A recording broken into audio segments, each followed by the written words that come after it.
الحمد لله وكفى وصلاة وسلاما على عباده الذين اصطفى وبعد السلام عليكم ورحمة الله وبركاته. Alhamdulillah, una sa lahat, purihin natin ang nag-iisang Diyos na tagapaglikha na binigyan tayo muli ng pagkakataon na magkasama-sama ngayong gabi. Alhamdulillah, pinili niya tayo sa dami-dami ng mga tao sa labas, pinili niya tayo upang makasamba sa Kanya.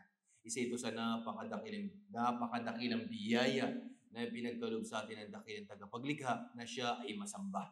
Mga minamahal kong magulang, kapatid sa pananampalatayang Islam, may isang napakagandang gawain. Ito yung mga sikretong gawain na kung saan, pag once na ginawa natin ito, ay mabubuo ang pagmamahalan ng bawat isa sa atin. At ito ang pinaka-easiest way para ikay makapasok ng paraiso. Actually, ito nababaliwala natin. Okay? Nababaliwala natin ang mga bagay na ito minsan. Ito yung tinatawag na pagbabatian or pagbati ng Assalamu alaikum. Ayan. Assalamu alaikum. Sa Islam, ito yung utos sa atin, alhamdulillah, na pagbabatian. Kaysa gumamit ka ng hi, hello, good afternoon. Ang Assalamu alaikum, hindi ito basta-basta na pagbati. Sapagkat ito'y nagdadala ng dua, panalangin, na ipinapanalangin mong yung kapatid na siya ay maging safe, ligtas sa iyo, sa anumang bagay na mula sa iyo. Sa kamay mo, sa dila mo, ligtas, idinudua, pinapanalangin mong yung kapatid. Allah Akbar. Pagbati pa lang. And that's why sa isang hadith na binanggit ng mahal na Propeta Muhammad sallallahu alaihi wasallam, sabi niya, "La tadkhulul jannata hatta tu'minu, wa la tu'minu hatta tahabbu, aw la adullukum ala shay'in idha fa'altumuhu tahabbtum, abshus salam bainakum." Sa isang hadith na binanggit ng mahal na sugo sallallahu alaihi wasallam, tunay na wala sa inyo ika o hindi kayo ika makakapasok ng paraiso pag wala sa inyong pananampalataya. Wala sa inyong iman, pananalig kay Allah subhanahu wa ta'ala. At hindi maging ganap ang inyong pananampalataya kung hindi kayo magmamahalan sa bawat isa. Allah Akbar. Ayaw nyo bang ika sabihin sa inyo, ibahagi sa inyo isang bagay, pag once na ito'y ginawa ninyo ay magmamahalan kayo sa bawat isa, ipalaganap ang pagbabatian ng Assalamu alaikum. Allah Akbar. Yan, napakaganda mga kapatid, mga magulang sa pananampalatayang Islam.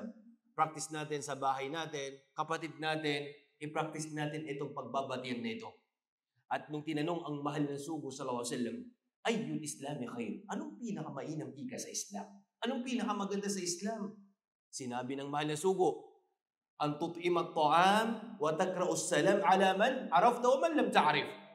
Ay ibig sabihin ng mahal na sugo, ang pinaka-the best, pinaka-mainam, pinaka-magandang gawain sa Islam, ang pagpapakain. Isa ito, tingnan nyo, subhanallah.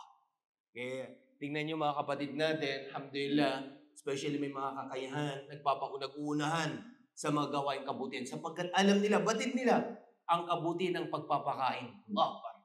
Kita nyo, example na makikita natin sa Saudi Arabia, sa Ramadan, sa mga disyerto, naglalagay sila ng tubig para makainom na yung mga hayop. Napakakaraming kabutihan. Pagpapakain, pagpapainom, isa ito sa napakagandang gawain sa ating pananampalataya na hindi ito alam ng mga kababayan natin. Hindi nila alam ang kabutihan nito, subhanallah. At yung pangalan sinabi ng mahal na sugo, ang bati mo ng Assalamu alaikum, ang kilala mo o hindi mo kilala, hindi ba lang porket dato, yan, ay, yun ang salamin natin. O hindi dato, kung hindi mo kumbaga, low profile lang, o hindi kayo mababang lang, parang wala sa atin, hindi ganon. Kaya, i-practice natin ito mga kapatid, mga magulang, ang pagbabatian ng Assalamu alaikum, nang sa ganon, ay mabuang pagmamahalan sa bawat isa sa atin, at ito'y magiging daan natin, inshallah, sa pagpasok ng paraiso. Maraming salamat hanggang dito na lamang.